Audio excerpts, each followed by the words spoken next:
Hey everyone, Daniel Mason here, and let's talk about echo chambers. Welcome to our deep dive into the world of AI and echo chambers. It's like having an invisible hand nudging you towards certain information, certain opinions, while filtering out the rest.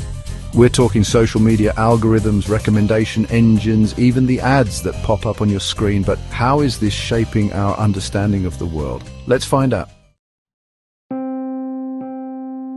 So imagine you're scrolling through your social media feed. You see an article about, let's say, climate change, and you click on it because you're interested. It's taken note of your interest and starts feeding you more and more content about climate change.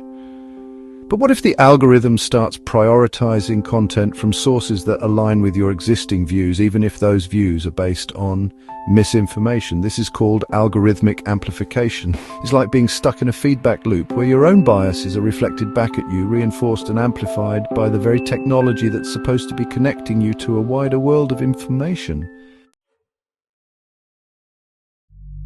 Now, let's talk about personalized content feeds. Think about your Netflix recommendations, for example. The AI analyzes your viewing history, the genres you prefer, even the actors you tend to watch, and then suggests movies and shows it thinks you'll enjoy.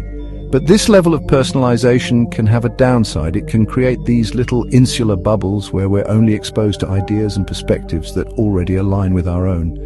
Without encountering different viewpoints, we can become intellectually isolated, less likely to question our own assumptions or engage in critical thinking. Okay, so we've talked about how AI can create echo chambers by amplifying existing biases and personalizing our online experiences. But here's where things get even more complicated. Manipulation through targeted content. Organizations or even individuals with specific agendas can use this to their advantage, spreading misinformation, propaganda, or even just subtly nudging public opinion in a particular direction.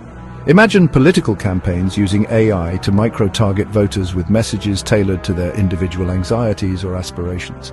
It's a bit like having a puppet master pulling at the strings of our online experience, except we don't always realize the strings are there. Now, all of this wouldn't be possible without data. Every click, every like, every search term we enter online is a piece of data that AI systems can collect and analyze to build a profile of who we are and what makes us tick.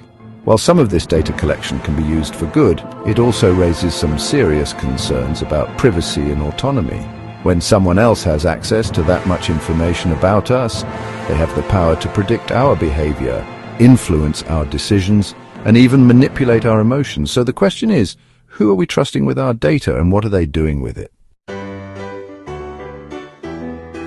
So we've covered a lot of ground here, from algorithmic amplification to data exploitation. But here's the thing.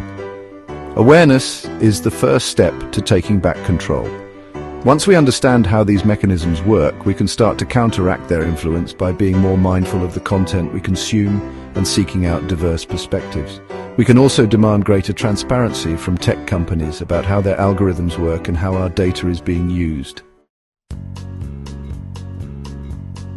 So that was a lot to process, right? We talked about algorithms, echo chambers, data privacy, and the complex ways AI is shaping our online lives. Remember, the internet can be an incredible tool for learning, connecting, and exploring different perspectives. But it's up to us to use it wisely, to be critical thinkers, and to make sure we're not just passively consuming information that reinforces our existing biases. Thanks for watching, and don't forget to like and subscribe for more insightful content.